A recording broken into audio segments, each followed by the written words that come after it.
Today is going to be a good day.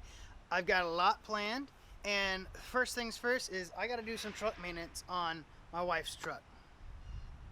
Due to this whole COVID thing, Discount Tire has been super backed up with all of their rotating balance for trucks and stuff like that. You got to schedule an appointment, and when looking at all the appointments, I can't get into like the middle of next week or the following week, which is unfortunate. However, what I've found out is typically if you go in to get your tires rotated and balanced, really they only rotate them because they don't go and rebalance it. They don't put each tire back on the balancer to ensure that it is balanced. Pretty much you know if your tire is unbalanced if as you're driving along you feel a vibration in one of the tires. So if right now you feel that all of your tires are nice and smooth and you don't have any vibrations or stutters or it doesn't handle very bad, then you just need to rotate them. To rotate them, at least for a rear-wheel drive vehicle, it's pretty stupid simple, especially for this pickup truck because I've got tons of places that I can put the jack. For a car, you'll probably have to look for another video. But here's just a few things that you'll need. So here's the things that you'll need.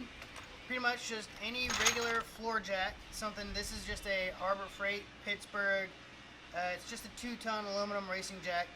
It does super quick, especially for a truck that's not super lifted. This does a great job.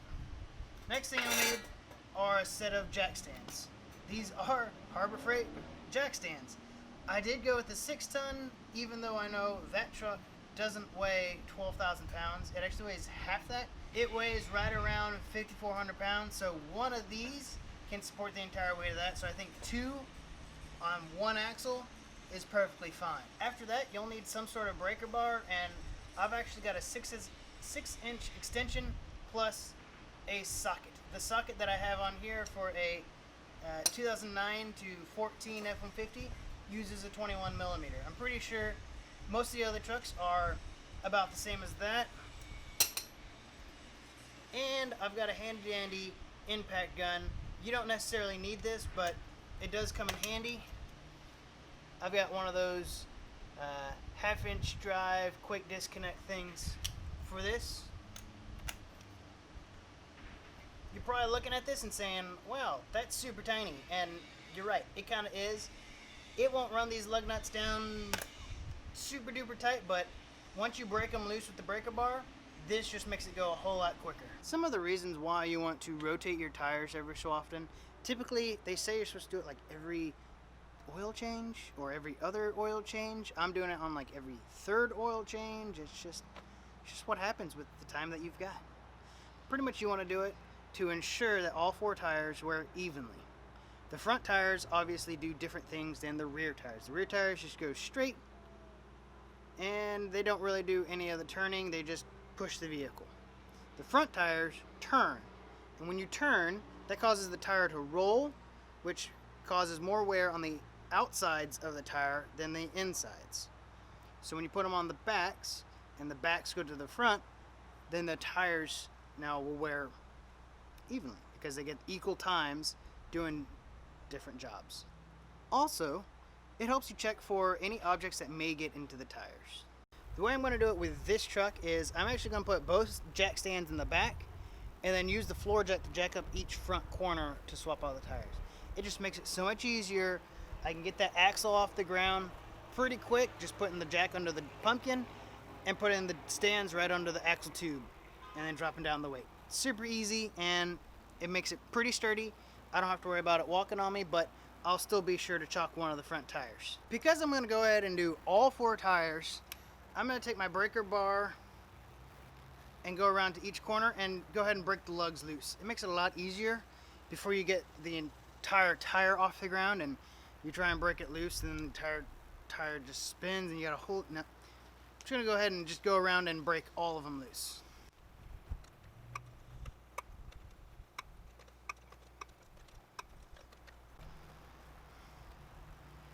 Once you have all the tires broken loose, and I don't mean take the entire lug nut off so the wheel just falls off, just loosen them, just crack them just a little bit. Then you get your impact in there and run them all off. But once you get them all loose, go ahead, jack up the rear end and get the jack stands under it. One thing I like to check once I get the truck up on jack stands is that it's nice and sturdy. So I'm going to shake it pretty aggressively, and that's just to ensure that the jack stands are underneath the truck and they are firm and they're not going to move anywhere. You do this before you take the tires off, because if something's unsteady and it falls off the jack stands, you want to make sure that your entire truck doesn't come crashing down.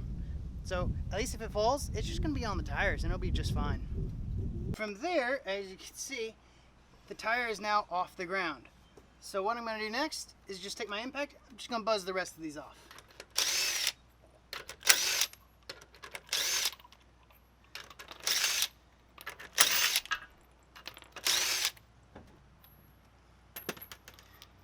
Made quicker work of that, didn't it?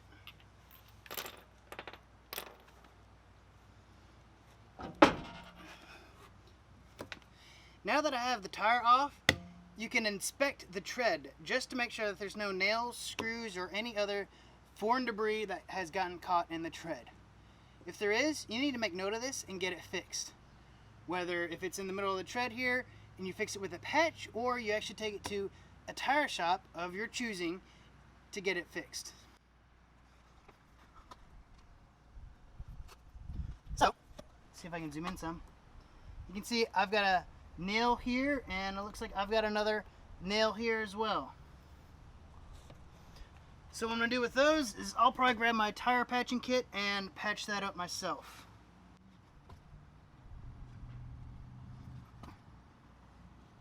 Aside from those two nails, the tire looks pretty good.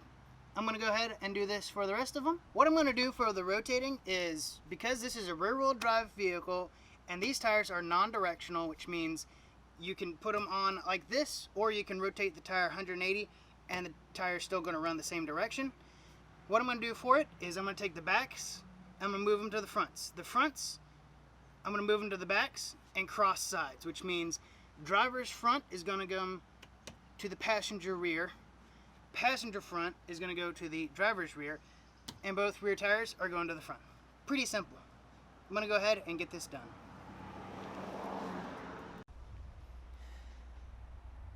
While I do that, I'm actually going to get some funk out. I've been really in the mood for some funk, maybe some R&B or jazz or something like that. Let's go ahead and get that going now.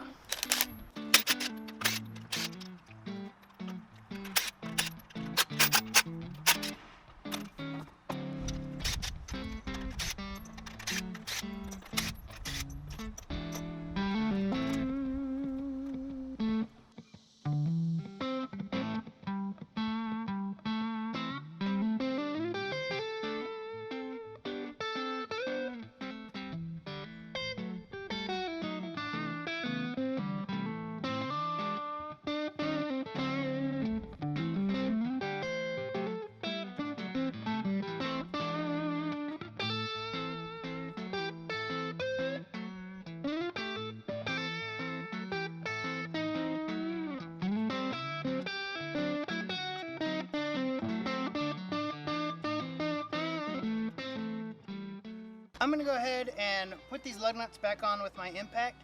It's not going to be a super tight torque, just because this gun's too small for that.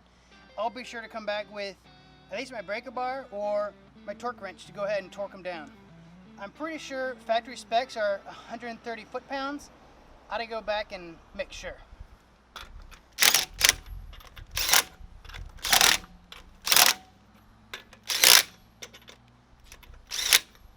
Obviously, when you torque them down, you're not going to go straight in a circle. This isn't torquing them down, so I'm not too concerned about it.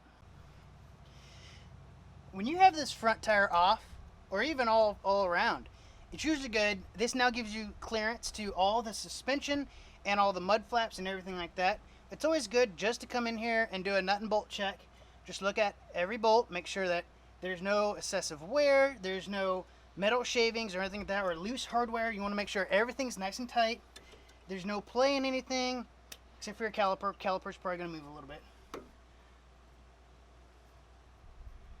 But any of the ball joint boots, or even the CV boots, or any of your rack and pinion steering boots, you want to make sure all that's nice and tight. No grease, no nothing, and then we're good to go. One thing I did install a while back, I don't think I really did a video of it, which I gotta go back and see. I installed the leveling kit on my wife's truck. This is the Bilstein leveling kit. It uses the factory spring and it just replaced the strut. What's different about the strut is that it's a little bit longer and you have these little ring grooves. And depending on where that's at, sets the pretension on your spring. So I've got it on the mid setting. I didn't want it on the highest because I think that would set the rear end low and have the front kicked up a little bit. So I went on the mid setting, and that just makes it sit nice and level. So far, with the leveling kit, the truck ride's really nice. I'm super impressed with the Bilsteins. Bilsteins are a huge name brand, and so far, I've really enjoyed them. I'll probably go back with them if I need to get these replaced. This makes for the last tire. Now that all the tires are now rotated, I'm going to go ahead and set it down and torque it up.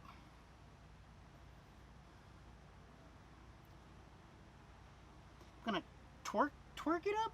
Is that right?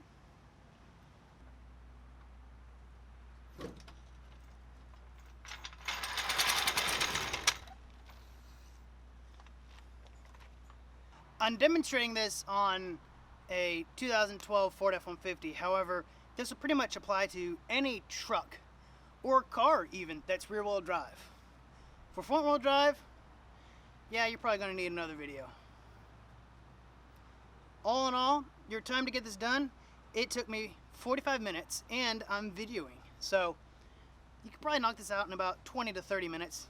No problem. Even if it's hot outside, like you've noticed, my shirt has slowly but surely gotten wetter and wetter with the sweat because it's 95 degrees outside. The torque spec will change depending on your year, make, and model. So be sure you Google that first. You can just type in your year, so 2012 Ford F-150 wheel torque specs. And that'll pull up your spec, and you just sit that on your wrench and off you go. I'd consider this job probably a 2-beer job. Just if it's hot out, you want to make sure that you don't get thirsty. And if you have your dog or any other companion, they can chill out here with you. You want some beer?